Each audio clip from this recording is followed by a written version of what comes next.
Matsayang araw, so ngayon ay illustrating and finding the slope of a line given 2 points in graph naman ang tatalakayin natin. So ibig sabihin dapat ma-illustrate natin at mahanap natin yung slope ng isang linya.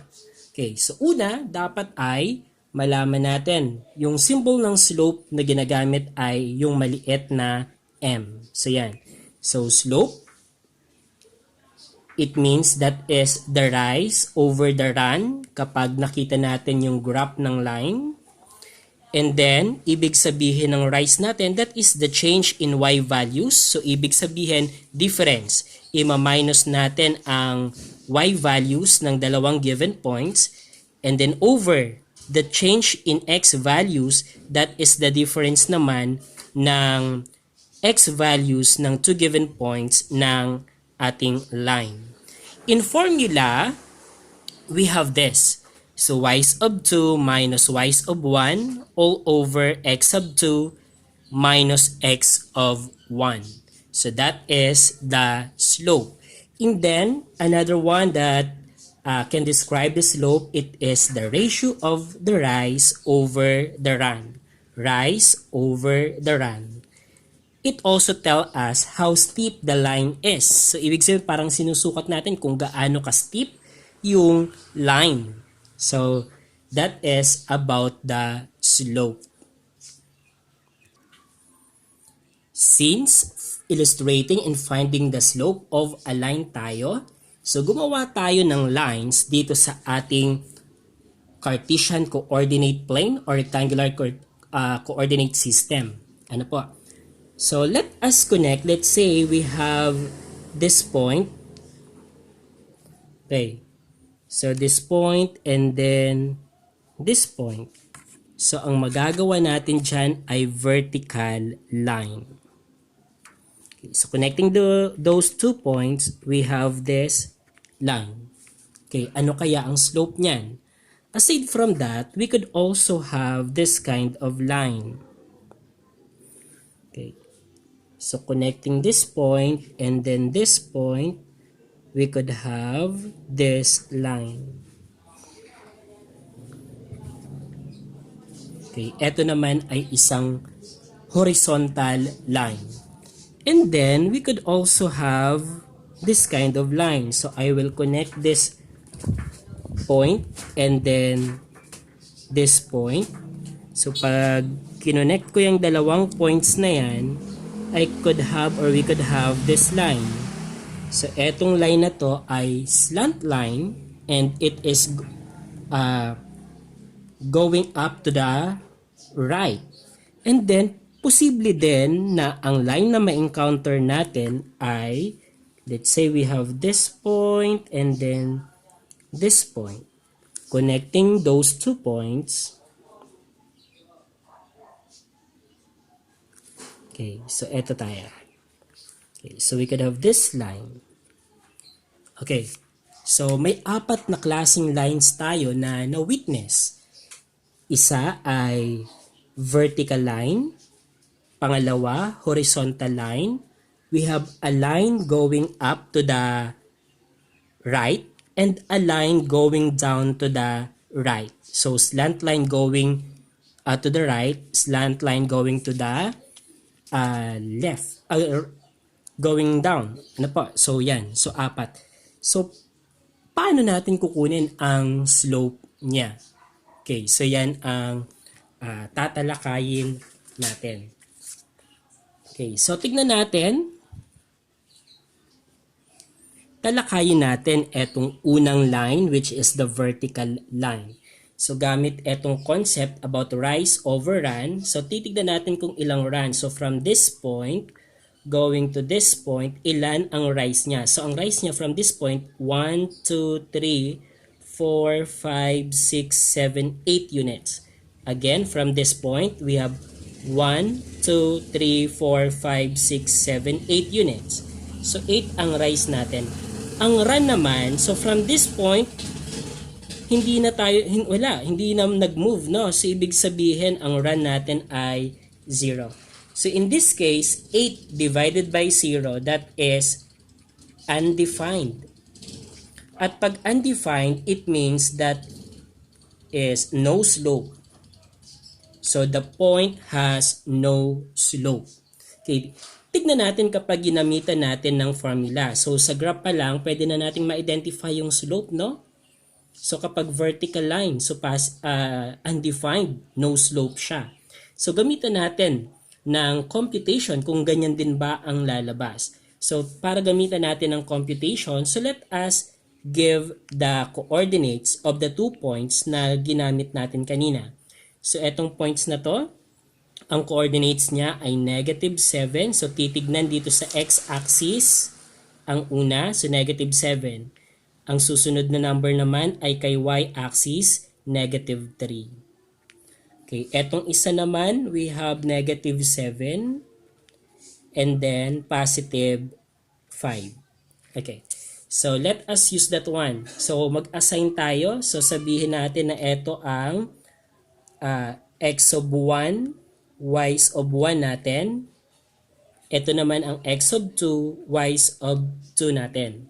And then, isa-substitute lang natin dito. So, y of 2, -3 minus.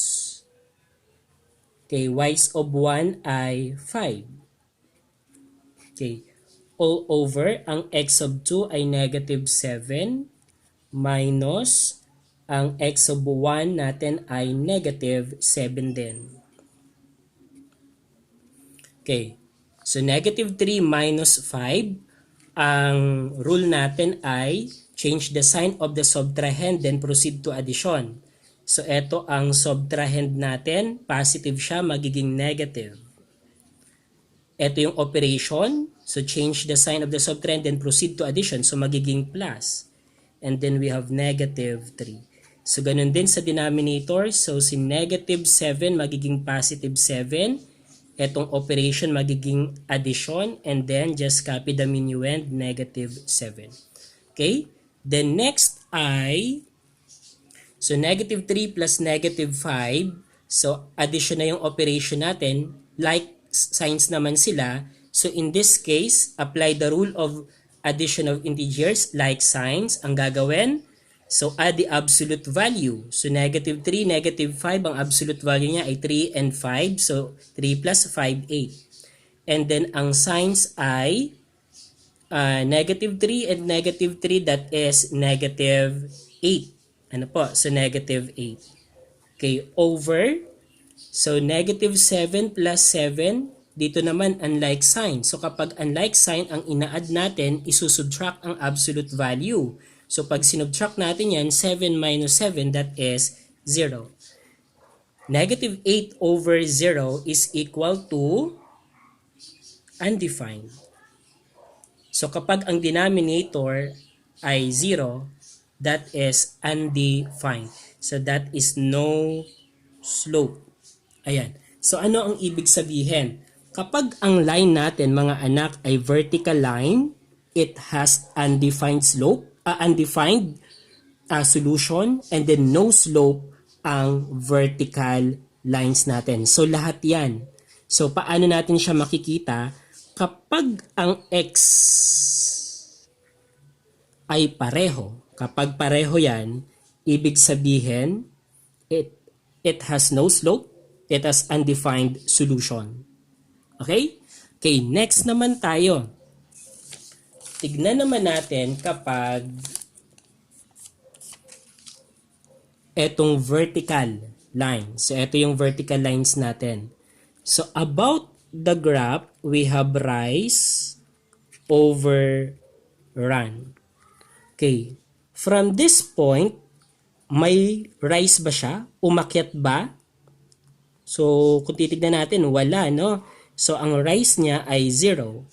Ang run niya naman, from this point going to this point, ang run, 1, 2, 3, 4, 5, 6, 7. So, 0 over 7. So, 0 divided by 7, that is 0. So, ibig sabihin, the slope here is 0 slope. Okay, 0 slope. Okay? Okay, gamitan naman natin ng formula. So m is equal to y sub 2 minus y sub 1 over x sub 2 minus x of 1. So lagyan natin ngayon ng coordinates ang points na ginamit natin kanina. So ang coordinate nito, katapat nitong point na to sa x-axis ay positive 3. Sa y ay positive 4. So dito naman, katapat sa x-axis we have 10. Katapat sa y-axis ay 4. Okay, so those are the 2 points. So nagagamitin natin. So gawin natin itong x sub 1, y sub 1 ito. X sub 2, y sub 2 yung isa. Okay, then substitute sa formula.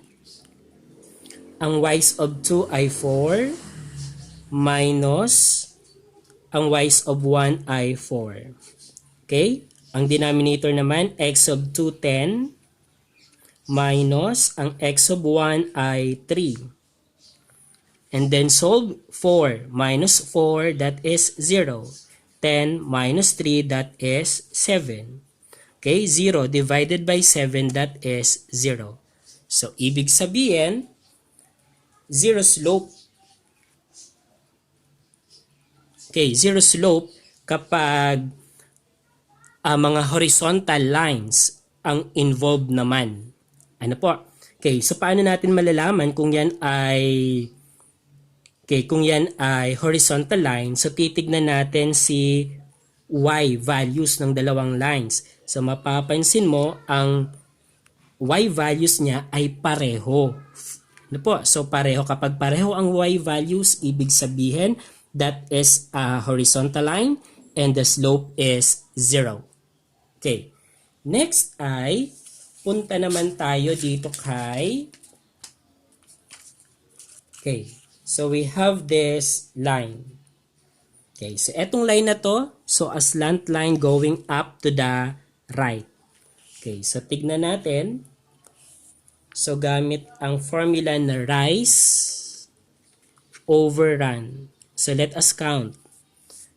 Okay, so from this point going to this point, ang rise niya, ibig sabihin ay etong part na to. So, 1, 2, 3. So, that is the rise. Ano po? So, 1, 2, 3. So, 3 units. Ang run niya naman ay ito. So, from this point, papunta doon sa point na yon. 1, 2, 3. So, that is also 3. So, here we have 1. And then, since it is going up to the right, that is positive slope. So, dyan pa lang, sa graph pa lang, nakita na natin, nakuha na natin yung kanyang slope.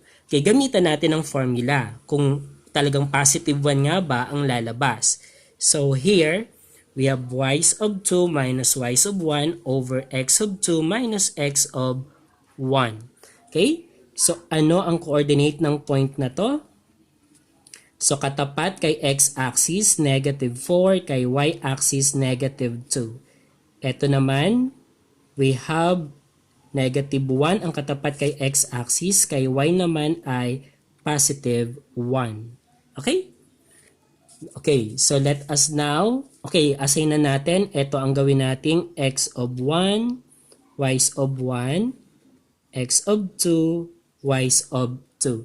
So dito, so we have ang y of 2 natin ay 1 minus dito naman, ang y of 1 natin ay negative 2. So, negative 2. Okay, ang x of 2 natin ay negative 1 minus ang x of 1 natin ay negative 4. So, negative 4. Okay, so dito, so compute natin, apply the rules of integers.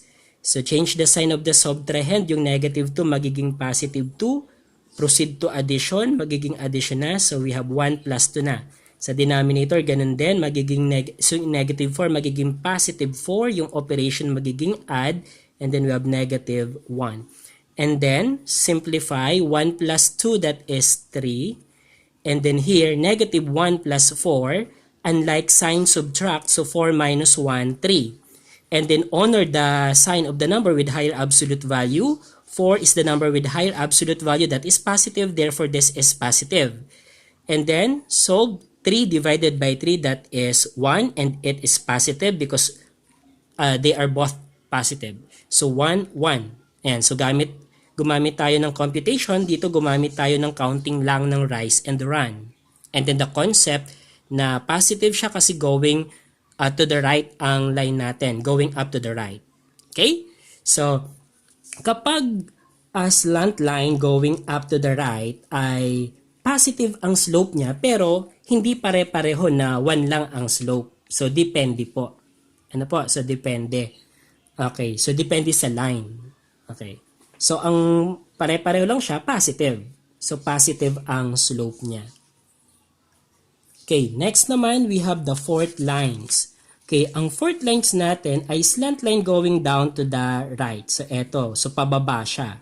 So, ano kaya ang slope nito? Okay. So, ang slope nito, so, lagay natin dito, slope. We have rise over run.